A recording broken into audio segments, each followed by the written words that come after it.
Должен был быть ролик про Линкин Парк, но я передумал. Дан-да-да-да-дам, дам-да-да-да-дам, дам-да-да-да-дам, дам-да-да-да-да-да-дам, дам-да-да-да-дам, дам-да-да-да-дам, дам. Сложную тему я поднимаю, однако. Легендарный альбом. И многими воспринимаемый абсолютно противоположно. Как ни крути, Metallica или The Black Album — это тот инструмент, по-другому и не хочу выразиться, который позволил группе ворваться в мейнстрим. Несмотря на былые заслуги и на то, что предыдущий лонгплей And Justice for All отлично продавался, Metallica все еще недостаточно крутилась на радио. Фактически о группе знали очень многие, но те цифры, суммы и наследие, которое принесет именно одноименный альбом, будут на совершенно другом уровне. Мне часа не хватит, чтобы рассказать вам все. Да и не найду я абсолютно все, но жирный кусок подам с удовольствием. Даже два куска. Дамы и господа, второй выпуск рубрики «Самые продаваемые рок-альбомы», и у нас Metallica. Let's go! Так сложилось, что информация об альбоме в интернете просто дофигища. Да и вышел он не вчера. Статья на той же Википедии достаточно исчерпывающая. Любой ленивый мог найти практически все, что угодно. Но хотел ли? И вот, если не хотел, или читать лень было, и лучше просто послушать, тогда смотрим это видео до конца. И еще одну. Информацию буду подавать небольшими блоками. Так захотелось. Блок 1. Боб Рок. Новый альбом, новый продюсер. Обычно у Металлики так не было принято. Предыдущие 3 пластинки были записаны в сотрудничестве с Флемингом Расмуссеном, датским музыкальным продюсером и звукоинженером. Казалось, что союз был крепким, но оказалось, что казалось. В ожидании своей лучшей пластинки и под впечатлением от звучания альбома Motley Crue Dr. Feelgood 1989 года Металлика решается пригласить к сотрудничеству чувака с кричащей фамилией. Ему бы в кино для взрослых сниматься, а тут какой-то метал. Короче, обе стороны думали, что записать альбом будет проще простого, но все ошибались. Настолько, что музыканты в процессе работы обещали больше никогда не сотрудничать с продюсером. Как они до этого докатились? Ну, во-первых, Боб Рок — доминатор. Он заставил пацанов проводить друг с другом дофигища времени вместе. Заставлял их больше репетировать и записывать треки в лайв-режиме всей толпой. В итоге, 3 богатыря настолько влюбились друг в друга, что решили послать к чертям своих жен, стали холостяками и жили счастливо в любви и заботе еще много-много лет, пока их не покинул все-таки третий лишний.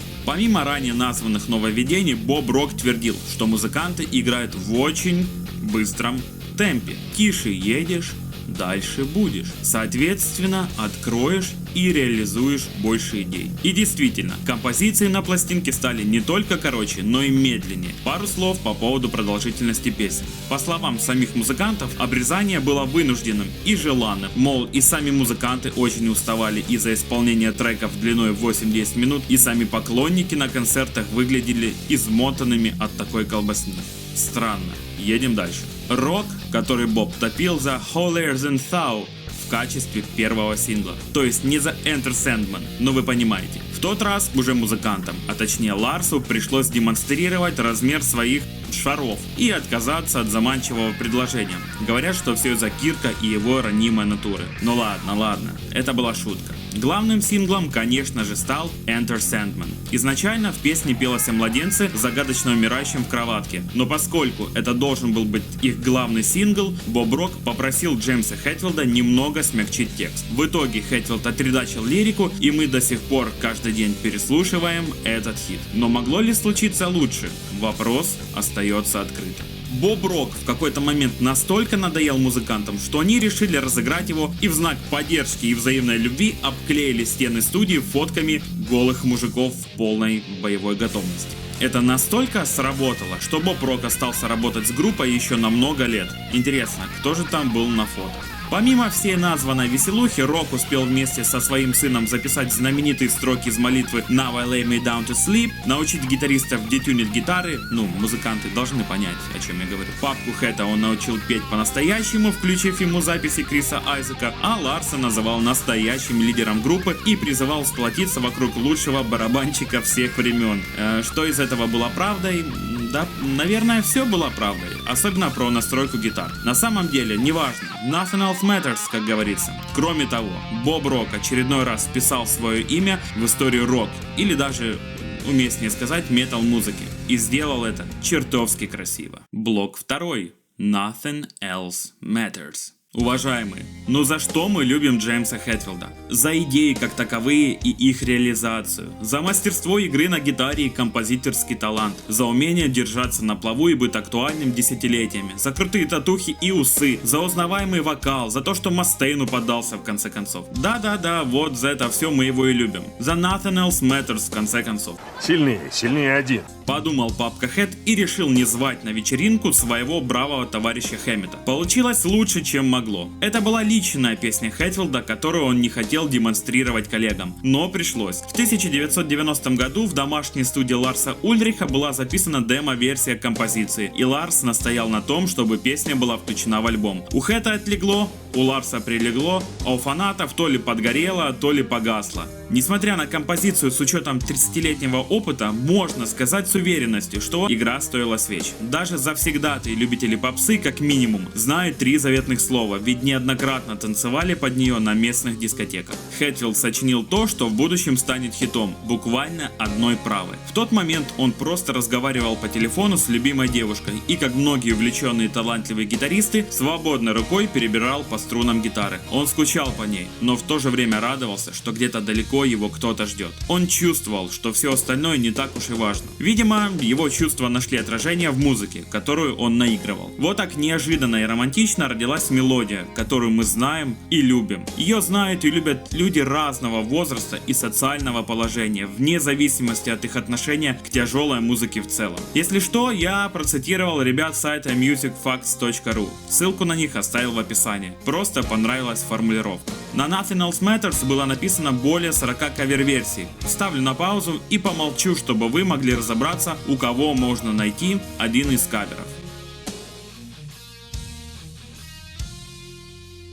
Баллада вошла в топ-10 многих чартов в разных странах по всему миру. В Дании, например, песня достигла 1-го места в недельном чарте. Спасибо одному засланному казачку. В итоге сингл продался почти 2-миллионным тиражом и стал настоящим хитом. Красивую характеристику данной песни дал продюсер альбома Боб Рок. Не могу сказать за Джеймса, но мне кажется, что он хотел написать песню о любви, не произнося само слово «любовь». Думаю, произнести это слово, особенно в песне Металлики, для него было непросто. Это часть таланта Джеймса. Он может сказать о чем-то по-своему и при этом донести до нас смысл. У него это получалось, несмотря на все то, через что ему пришлось пройти. Гнев и другие проблемы. Для меня это бесспорно самая лучшая песня Металлики. Блок 3. Джеймс Ньюстед и его товарищ по несчастью. И дайте этому человеку бас-гитару. И они дали ему ее. И сотворил он чудо. Он играл на ней, и было слышно его. И написал он целую песню. К успеху пришел пацан. В основе всего трека My Friend of Misery лежит именно вступление Джеймса Ньюстеда на бас-гитаре. Боб Рок говорил, что именно риф Ньюстеда по факту является фундаментом для всей песни. Как итог, имя бас-гитариста сияло в одном ряду с другими авторами песни — Хэтфилдом и Ульрихом. Впервые со времен Blackened, кстати. В 2016 году в одном из интервью Ньюстед с теплотой вспомнил этот памятный момент. Это был момент, когда эти парни кивнули и сказали: «Ну давай, чувак, запили свою песню». И вместо того, чтобы быть механизмом команды, я должен был играть сам около минуты, что было настоящим достижением. Изначальную же версию Ньюстед записал сам и поделился ею с Хэтом и Ларсом. В будущем она будет несколько видоизменена. Басист очень надеялся на то, что песня будет записана в качестве инструменталки, но этого, конечно же, не случилось. Как и многого другого, что сопровождало пребывание Джеймса в группе. Но это лирика. На Black Album отличные партии бас-гитары, а Джеймс до сих пор любим большинством поклонников группы Metallica по всему миру. Продолжение следует.